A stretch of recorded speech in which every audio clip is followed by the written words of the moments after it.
Olá, eu sou a Gabriele Broglie e estou apresentando o artigo A Mediação no Ensino da Matemática durante a Pandemia, uma revisão de literatura, orientada pelo professor Dr. Reginaldo Aparecido Zara, no campus de Foz do Iguaçu.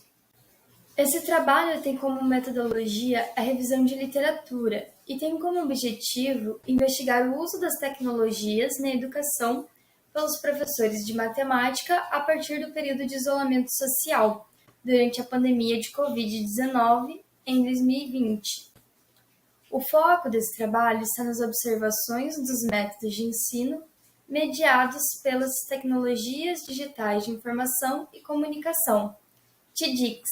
O contexto vivenciado a partir do ano de 2020, em que todo mundo se viu obrigado a aderir ao isolamento social como uma forma de prevenir-se contra a contaminação pelo novo coronavírus, a importância das tecnologias digitais de informação e comunicação, as TIDIC, tornou-se muito evidente, se não imprescindível. As pessoas, até então, não utilizavam as tecnologias, seja por falta de acesso, por resistência ou até mesmo por estarem se habituando lentamente aos processos tecnológicos.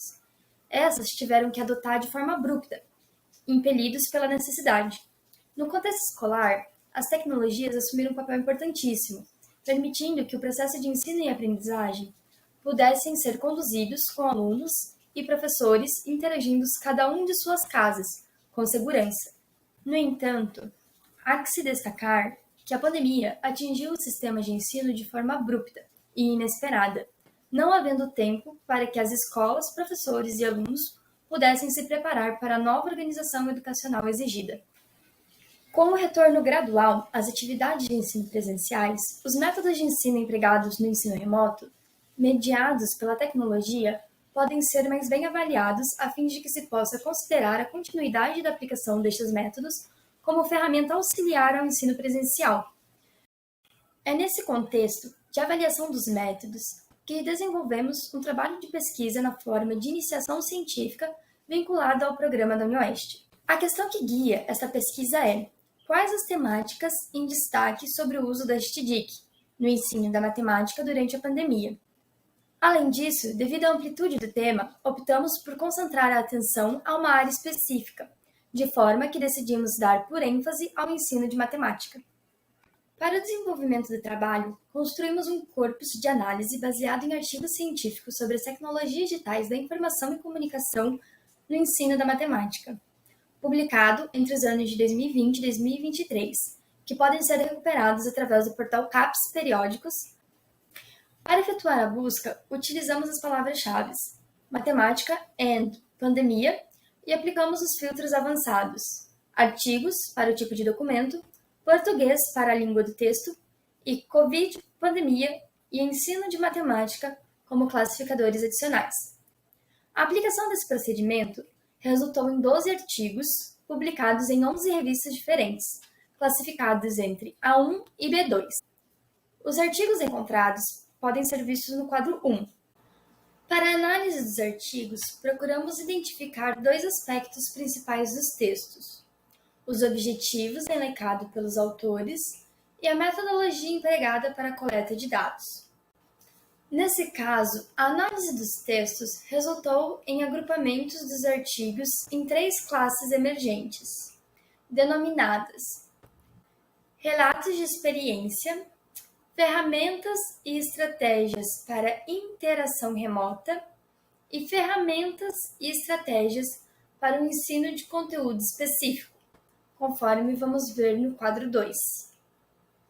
Então, aqui estão as categorias: categoria relato de experiência, cuja descrição é artigos cujo objetivo principal está no relato de uso de webconferências, experiências formativas, livres e grupos de discussão realizados de forma remota. O detalhamento, então. Os autores relatam que as webconferências foram importantes para a troca de experiência e para a reflexão sobre a prática pedagógica, além de terem contribuído para a elaboração de novas sequências didáticas e materiais para explicar os conteúdos abordados nas lives ou novos conteúdos. Os alunos e o professor puderam explorar novas possibilidades e formas de usar as tecnologias digitais na educação, além do ambiente tradicional de sala de aula. Nessa categoria foram enquadrados os artigos A3 e A5.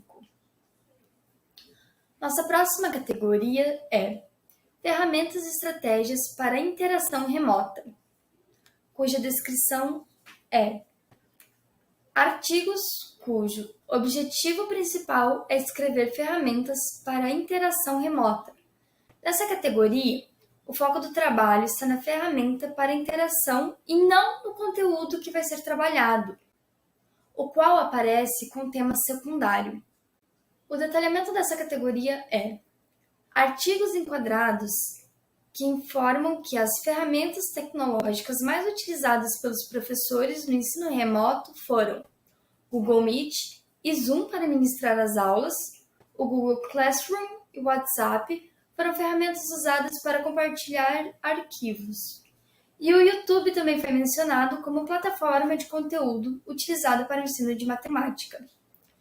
Nessa categoria foram enquadrados os artigos A1, A4, A8, A9, A11 e A12. Nossa próxima categoria são as ferramentas e estratégias para ensino de conteúdo específico, cuja descrição é artigos cujo objetivo principal é descrever ferramentas ou estratégias de ensino para algum conteúdo específico. Nesse caso, o foco do trabalho está na abordagem do conteúdo, sendo que a ferramenta aparece como objeto auxiliar ao ensino. Os artigos enquadrados nessa categoria relatam proposta de atividades realizadas com o uso do GeoGebra para a exploração de conceitos matemáticos, como a percepção espacial, propriedade de figuras e formas geométricas, e a relação entre as figuras semelhantes, construção de modelos e raciocínio covariacional. Também é apresentado o relato da criação de um aplicativo, denominado Gênio das Equações, utilizado para o estudo de equação do primeiro grau, como elemento motivador dos alunos para aprender matemática, bem como a discussão da eficácia do aplicativo como uma ferramenta de ensino e aprendizagem. A metodologia WebQuest é explorada para o estudo de uma forma remota de inequações do primeiro grau. Nessa categoria foram enquadrados artigos A2, A6, A7 e A10. Da análise dos artigos, podemos observar que as plataformas proprietárias Google Meet, Google Classroom e Zoom aparecem entre as ferramentas digitais com maior adesão ao uso. Chama a atenção, porém, que ambientes virtuais de aprendizagem mais tradicionais, como Moodle, comumente utilizados com processo de formação e capacitação à distância, que são de uso livre e gratuito, não são citados como ferramenta utilizadas. De fato, houve uma liberação para o uso gratuito das ferramentas proprietárias por parte das empresas desenvolvedoras, com a oferta temporária do suporte ao usuário. Por outro lado, entendemos que os órgãos governamentais e instituições de ensino poderiam ter devotado a atenção à ferramenta de uso livre e gratuito, que a longo prazo podem ser mais viáveis economicamente, sem perda da qualidade da interação. Em relação ao tratamento do conteúdo, as abordagens listadas acabam por utilizar ferramentas já correntes ao ensino de matemática, como GeoGebra, agora adaptados para o ensino remoto. Nesse caso, a dificuldade de uso resulta dos problemas de acesso que os alunos muitas vezes acompanhavam as atividades a partir de smartphones, e nos quais não é possível a execução do software. Com o retorno às atividades presenciais, a interação remota adicional via ferramentas de comunicação entre professores e alunos, bem como repositórios de materiais didáticos e de trocas de atividades podem ser mantidas, mas apontamos que as instituições responsáveis devam dedicar a atenção ao uso de plataformas livres, mais viáveis economicamente e sem prejuízo na interação. Por fim, agradecemos ao PIC, UniOeste, PR e PPG pelo auxílio financeiro. Muito obrigada!